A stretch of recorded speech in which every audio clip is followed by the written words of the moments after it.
The Siege of Alexandria, Caesar's greatest gamble. Julius Caesar had conquered Gaul, defeated Pompey, and become the most powerful man in Rome.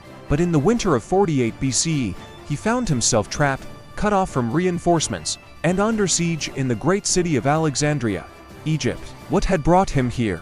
Why had Rome's strongest general become entangled in a foreign war that had nothing to do with the Republic's immediate interests? And how did he survive a siege that could have ended his legendary career? The answer lies in a series of calculated risks, political intrigue, and military desperation. This was more than a battle. It was a moment that could have rewritten history. Why was Caesar in Egypt? To understand the siege, we must first understand why Caesar was in Alexandria at all. His arrival in Egypt was not part of some grand imperial plan. It was a consequence of Rome's own internal struggles. The Civil War. Rome had been in chaos since Caesar crossed the Rubicon in 49 BC. His war with Pompey had divided the Republic, forcing powerful senators and generals to take sides. Pompey's flight to Egypt. After his crushing defeat at Pharsalus, Pompey sought refuge in Egypt, hoping to gather support from Ptolemy XIII, the young pharaoh. But instead of finding an ally, Pompey was assassinated by Egyptian officials eager to win Caesar's favor. Caesar's decision to stay. When Caesar arrived in Alexandria, he was presented with Pompey's severed head as proof of his death. But instead of celebrating, Caesar was disgusted. He saw it as an act of dishonor. Romans, even defeated ones, deserve better. This moment was critical. Instead of leaving Egypt and securing his hold on Rome, Caesar chose to stay, a decision that would nearly cost him everything. The Egyptian Civil War, a political minefield. Egypt was in the middle of its own power struggle between the young pharaoh, Ptolemy XIII, and his co-ruler and sister, Cleopatra VII. This sibling rivalry had escalated into a full-blown civil war, and Caesar, ever the opportunist, decided to intervene. Why did Caesar side with Cleopatra? It was not just personal attraction, though their legendary affair would soon begin, but also political pragmatism. Cleopatra was highly intelligent, charismatic, and had a clear vision for Egypt's future. More importantly, she was willing to align herself with Rome, ensuring Caesar's influence in the region. Ptolemy XIII's reaction. The young pharaoh and his advisors saw Caesar's presence as a direct threat. Instead of accepting Rome's help, they chose to resist it, rallying the Alexandrian population against him. What had started as a diplomatic visit turned into a military crisis. The siege begins. A city turns against Caesar. Alexandria, one of the most magnificent cities in the ancient world, now became Caesar's prison. The moment he sided with Cleopatra, the city erupted in violence. Caesar and his forces, barely 4,000 men, were surrounded. Ptolemy XIII's army, bolstered by Alexandrian militias, blocked all exits. The Egyptian navy controlled the harbors, cutting off Caesar's ability to escape or receive reinforcements. For the first time in his career, Caesar was outnumbered, outmaneuvered, and vulnerable. The nightmare of urban warfare. Fighting in Alexandria was unlike anything Caesar had experienced before. The narrow streets, densely packed with people, and towering buildings made traditional Roman tactics nearly useless. Rome's greatest weapon, the disciplined legion, was neutralized. Egyptians knew the city better, launching ambushes from rooftops and alleyways. The royal palace became Caesar's fortress, but also his cage. The greatest challenge was logistics. How could Caesar hold out when food, water, and reinforcements were all cut off? The answer: control the sea. To battle for Alexandria's harbors. Realizing that his survival depended on securing a supply line, Caesar launched a desperate naval battle for control of the city's harbors. Roman ships clashed with the Egyptian navy, but Caesar's forces were heavily outmatched.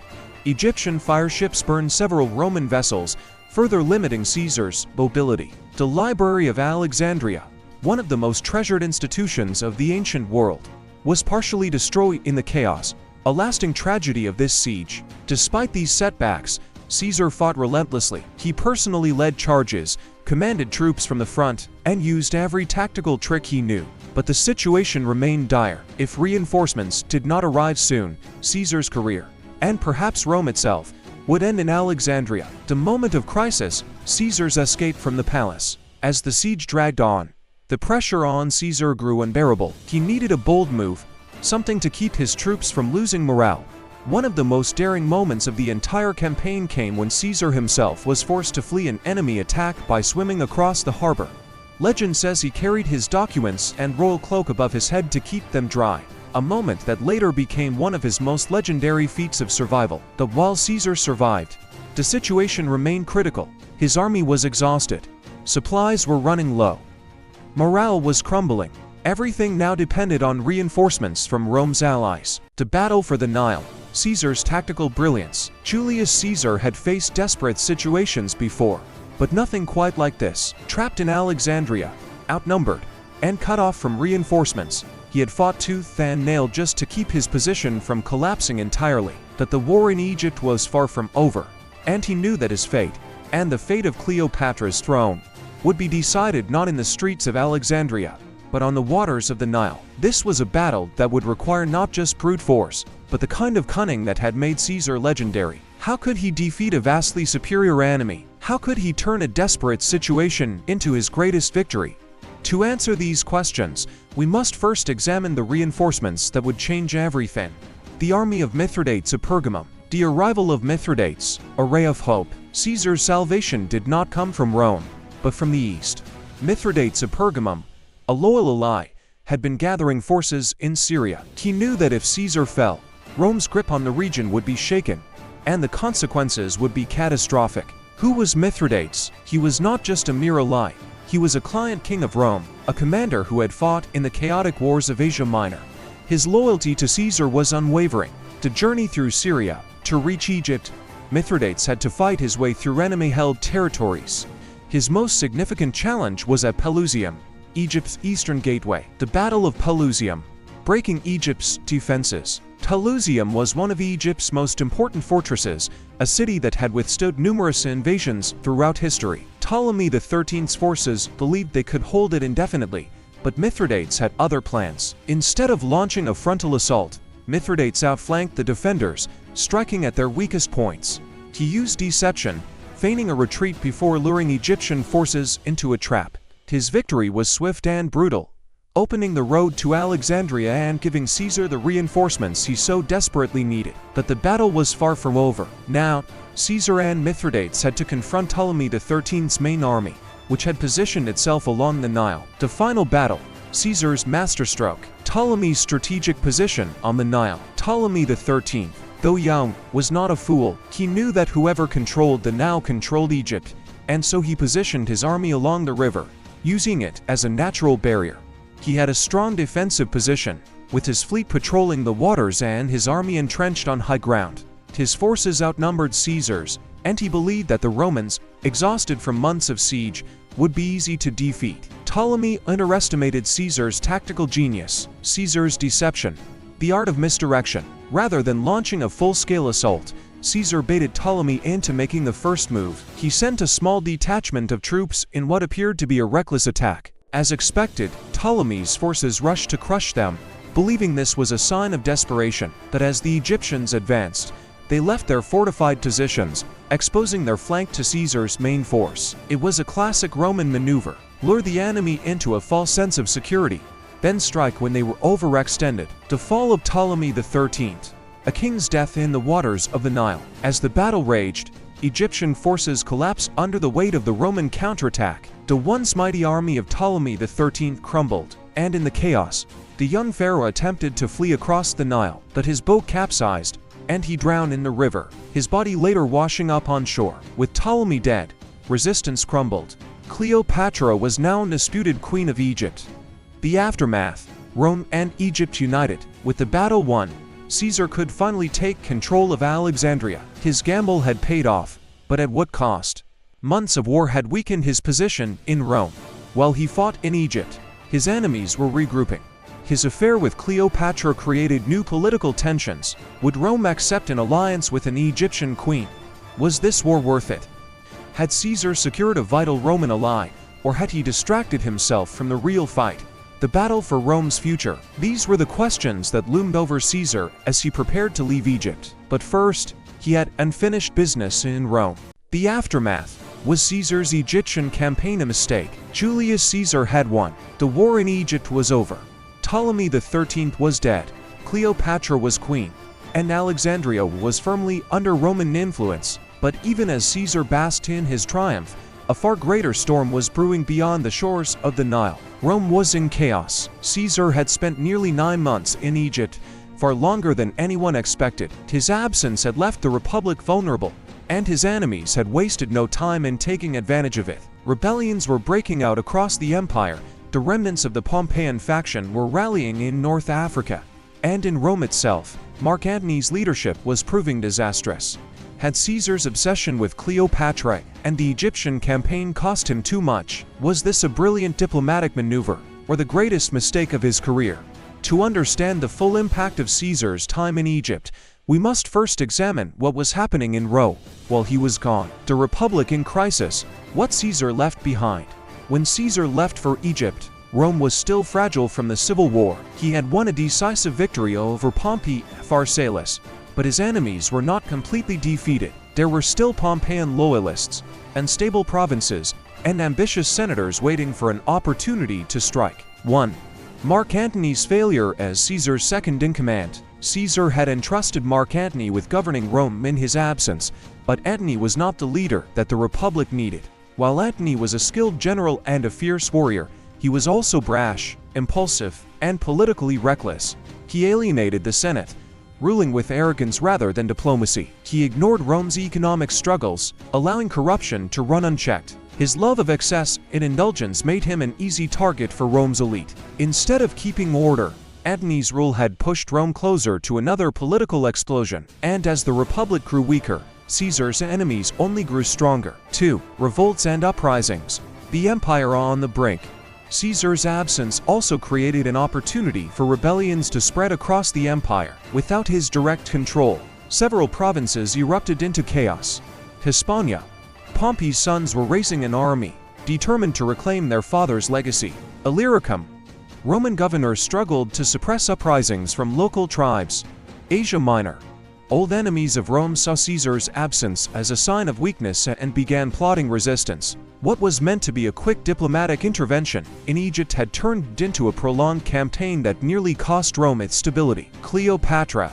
A political ally or a dangerous distraction. Of all the consequences of Caesar's time in Egypt, his relationship with Cleopatra was the most controversial. Their affair was not just a private romance, it was a political earthquake that shook Rome to its core. Cleopatra was a foreign queen, a ruler outside of Roman tradition. Her influence over Caesar alarmed the Senate. Many in Rome saw her as a manipulative seductress, using Caesar for her own ambitions. The idea that a Roman leader would take an Egyptian queen as a partner was unthinkable to the Roman elite. But was Cleopatra truly a distraction, or was she a brilliant strategic partner? The political benefits of an Egyptian alliance. From a purely strategic standpoint, Cleopatra's alliance was a major advantage for Rome. Egypt was one of the wealthiest territories in the Mediterranean. Securing its loyalty meant securing its resources. Cleopatra's rule ensured that Egypt would not become a threat to Roman interests. With Cleopatra on the throne, Rome could control trade routes through the eastern Mediterranean. For Caesar, this was not just about romance, it was about power. But his enemies in Rome refused to see it that way. They believed Cleopatra had turned Caesar against his own people. And when Cleopatra gave birth to a child, a boy named Caesarion, the controversy reached new heights. The birth of Caesarion, a challenge to Rome's order. The announcement of Caesarion's birth sent shockwaves through Rome. Cleopatra declared that her son was the child of Julius Caesar, the rightful heir to both Rome and Egypt. But did Caesar truly believe this? And even if he did, would Rome ever accept it? 1. Did Caesar see Caesarion as his legitimate heir? Caesar never officially recognized Caesarion as his son in Roman law. Some historians believe Caesar saw the boy as a symbol of his alliance with Egypt, not a political successor. Others argue that Cleopatra exaggerated the connection, using her son as a way to strengthen her own power. 2. Rome's fear of a foreign dynasty. For centuries, Rome had prided itself on being a republic, not a monarchy. The idea of a Roman leader producing an heir with a foreign queen was politically unthinkable. Would Rome accept an Egyptian ruler as part of its leadership? Did Caesar plan to blend Rome and Egypt into a single empire? Or was this simply a political alliance gone too far? Regardless of Caesar's true intentions, the Roman Senate saw Caesarian's existence as a direct threat to the Republic, and for those who already viewed Caesar as a dictator in the making, this was the final straw. The road back to Rome and toward dictatorship. After months in Egypt, Caesar finally prepared to return to Rome, but he was no longer just a victorious general. He was a leader whose decisions had forever changed the course of history. His long absence had left Rome unstable. His affair with Cleopatra had divided the Republic. His enemies were gathering for one last fight. Caesar had spent too much time away from the real war, the war for Rome's future. And when he returned, he would no longer be just a general. He would be a ruler marching toward absolute power. The road to empire. The legacy of Caesar's Egypt campaign. Julius Caesar had left Egypt victorious, but his war was far from over. His time in Alexandria had not only reshaped Egypt, it had reshaped Rome's future. What had started as a political intervention had turned into one of the defining moments of his career. But at what cost? Had his obsession with Cleopatra planted the seeds of his eventual downfall? Did his long absence from Rome accelerate the fall of the Republic? And did his victory in Egypt set the stage for the birth of the Roman Empire? To answer these questions, we must look at Caesar's next battles, his final triumph, and the lasting consequences of his choices. Caesar's next moves, the final conquests. The moment he returned from Egypt, Caesar faced a world that had not stood still. His enemies had not disappeared, and the civil war was still raging. 1. The African Campaign. The last stand of the Senate. The Pompeian faction was not finished. Though Pompey himself was dead, his allies, Cato the Younger, Scipio, and Labienus, had regrouped in North Africa. They controlled vast resources, had a powerful army, and were determined to fight to the bitter end. Caesar knew that if he wanted true victory, he had to destroy them completely. In 47 BC, he launched a lightning campaign in Africa. The decisive battle at Thapsus crushed the last major Pompeian army. Cato, the embodiment of republican resistance, chose suicide over surrender, a powerful symbol of Rome's dying republic. But even after this victory, there was still one final battle to fight. 2. The war in Hispania.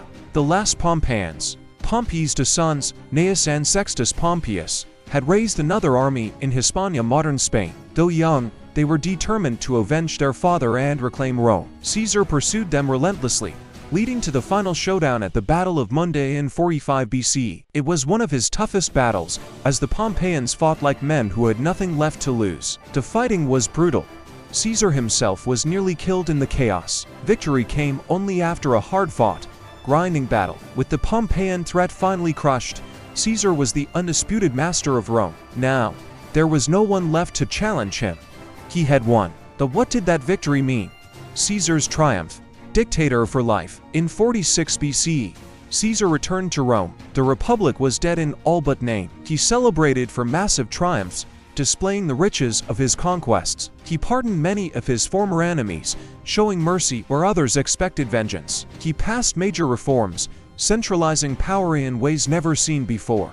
Then, in 44 BCE, the final step came.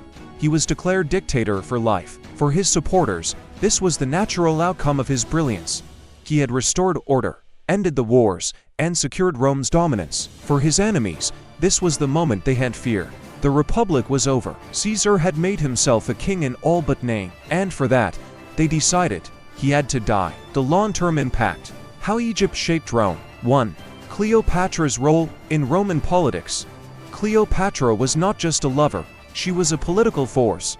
Even after Caesar's death, she continued to shape Roman history. She formed an alliance with Mark Antony, leading to the famous war against Octavian. She remained one of the most powerful women in the ancient world, using diplomacy, intelligence, and charisma to keep Egypt relevant. Her dramatic death in 30 BC marked the final end of Hellenistic Egypt, making it a direct Roman province. Her influence over Rome did not die with Caesar.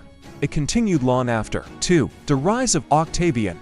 Learning from Caesar's mistakes. One of the most important consequences of Caesar's campaigns was the rise of his adopted heir, Octavian, later Augustus. Octavian watched how Caesar ruled and how he fell. He learned from his mistakes, avoiding the open arrogance that had led to Caesar's assassination. Instead of declaring himself dictator for life, he took the title Princeps First Citizen, creating the illusion of a republic even as he built an empire. In many ways, Caesar's death paved the way for Augustus' success. Without Caesar's mistakes, Rome might never have accepted an emperor.